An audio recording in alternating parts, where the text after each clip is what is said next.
Bonjour tout le monde, j'espère que vous allez bien. Aujourd'hui je vous retrouve pour vous parler de mes 3 dernières lectures. Il s'agit de Irréel, Le bleu entre le ciel et la mer et un Q84.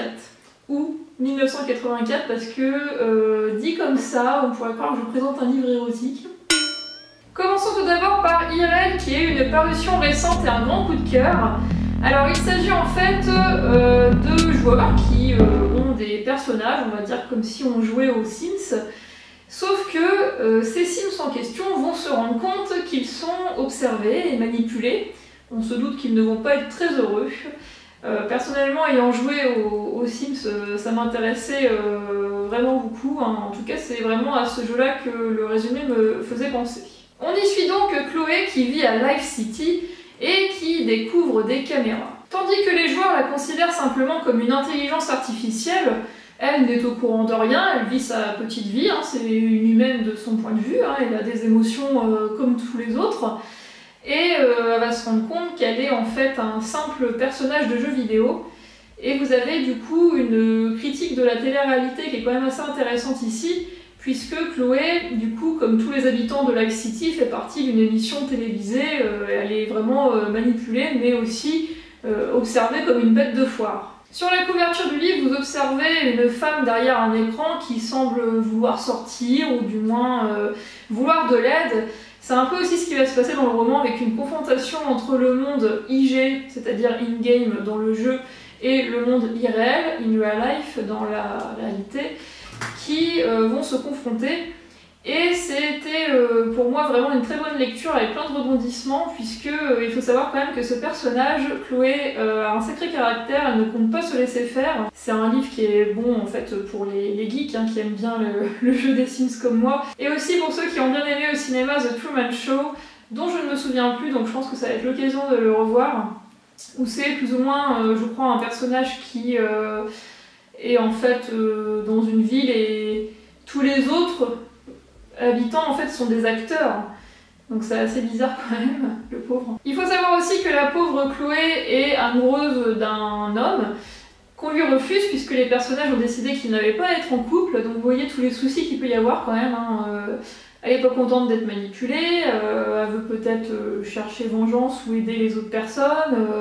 Elle veut en tout cas que ce système change, hein, puisque pourquoi être l'héroïne d'une émission de télé-réalité alors qu'elle n'avait rien demandé.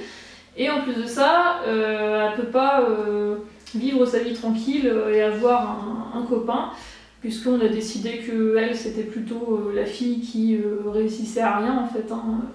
Donc c'est assez triste quand même pour elle. Et enfin, concernant la narration, c'est un peu complexe et plutôt bien manié. Vous avez en fait on va dire 2 moments, ça navigue entre 2 années. Vous avez le présent, ou on va dire plutôt le passé du coup de l'histoire avec Chloé qui découvre les caméras, etc. Et le présent qui lui est le direct live de l'émission. Je ne dis pas ce qu'on y voit, hein, peu importe. Mais du coup on essaye de relier, enfin non c'est pas que peu importe, c'est que j'ai pas envie de vous le dire sinon je vais vous spoiler. On essaye de relier ces 2 moments-là parce qu'on n'a pas ce qui se passe entre deux, les éléments entre deux, c'est ça qui maintient le suspense. On sait où on arrive, le point d'arrivée, mais on ne sait pas du tout comment on y arrive. Et c'est assez curieux. C'est vraiment un récit bien construit, avec voilà, une intrigue assez originale, un univers très très original en tout cas. Moi j'ai bien accroché, c'est un coup de cœur que je vous recommande vivement. Ensuite je vous présente Le bleu entre le ciel et la mer, qui est aussi une excellente lecture, puisque c'est un livre qui fait écho à notre monde avec le conflit israélo-palestinien. On y suit une famille entière sur plusieurs générations, des frères, des sœurs, éventuellement des cousins, cousines, une mère aussi. Une famille assez nombreuse, dont les prénoms étrangers me posaient un peu de problème. En fait, au tout début du livre, vous avez un arbre généalogique auquel vous pouvez vous référer dès que voilà, vous ne vous en souvenez plus. Mais je pense quand même que c'est un livre qui se lit assez rapidement, parce que si vous le lisez sur 2 semaines, ça doit être assez difficile de raccrocher. Surtout qu'il est quand même assez documenté, j'en reparle juste après. Cette famille vit en Palestine jusqu'au jour où elle doit s'exiler. Mais voilà, vous avez quand même les aventures d'une famille avec de l'amour, du courage, beaucoup de valeurs vraiment très belles, notamment un lien mystique qui unit 2 personnages avec beaucoup de poésie, et c'est d'ailleurs de là que l'on tire le titre, hein, ça part d'une chanson. c'est quand même une lecture assez difficile, avec des moments assez difficiles ouais, qui m'ont un peu arraché le cœur à plusieurs moments. Même moi voilà, qui suis pas une lectrice qui va vraiment m'émouvoir et pleurer à la lecture d'un livre, je vous avoue que les tragédies s'enchaînent et que c'est quand même pas facile à lire. Concernant donc la difficulté de ce livre et en même temps l'intérêt, c'est l'aspect on va dire documentaire, historique. En effet, ce n'est pas facile de bien comprendre le livre si on n'a pas un minimum de connaissances. Tout ce qu'il faut savoir très simplement, sachant que je suis pas du tout historienne, hein, mais c'est pour vous donner une idée, c'est que la Palestine est le terrain de conflit des Arabes et des Juifs palestiniens depuis 1948 avec l'État d'Israël, etc. Et que du coup, il y a une guerre, il y a l'exil, il y a donc beaucoup de violence, viol des femmes notamment, et ça fait partie du roman. Donc c'est voilà, c'est intéressant. Moi personnellement j'avais envie, comme je vous le dis souvent en ce moment, de voyager.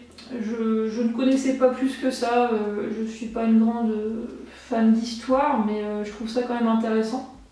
Parce qu'on en entend quand même souvent parler aux actualités, donc comme ça m'a permis de redécouvrir ça avec un livre donc, que je vous recommande vivement, parce que c'est avant tout l'histoire d'une famille, l'histoire de la vie, et c'est vraiment très beau à lire, mais voilà, il faut quand même avoir le cœur bien accroché. On passe donc au dernier livre, 1984 ou inclus 84. Voilà, vous avez une histoire qui se déroule en 1980, je crois, si mes souvenirs sont bons, au Japon, avec deux personnages, deux récits qui s'alternent. L'un des personnages est une tueuse professionnelle et l'autre personnage est un génie des maths et apprenti écrivain. Et comme d'habitude, ces deux personnages seront amenés à se croiser au fil du récit. Bon, autant vous le dire tout de suite, avec ce livre ça va pas trop fait, je l'ai abandonné. J'ai plutôt bien accroché au début, puis après ça traînait en longueur, avec beaucoup de passages inutiles qui au final m'ont laissé indifférente, et je me suis dit bon bah ça sert à rien de le laisser traîner sur la liseuse parce que bon j'ai autre chose à faire. Mais ça aurait pu être une lecture intéressante, il y a beaucoup d'avis positifs sur cet auteur-là qui est très connu, hein, avec un style d'écriture assez joli je dois dire. Mais voilà, ça ne l'a pas fait avec moi. De plus, je ne me suis pas vraiment attachée aux personnages qui sont vraiment très bizarres. On a, je sais pas, une fille qui parle pas, on sait pas trop, on a des passages entiers en fait où elle parle pas, et puis en fin de compte on nous dit rien de plus, on n'a rien de croustillant à se mettre sous la dent, pas vraiment de suspense ou de frissons qui nous permettent voilà, d'accrocher et de vouloir la suite. On a aussi un chien qui explose.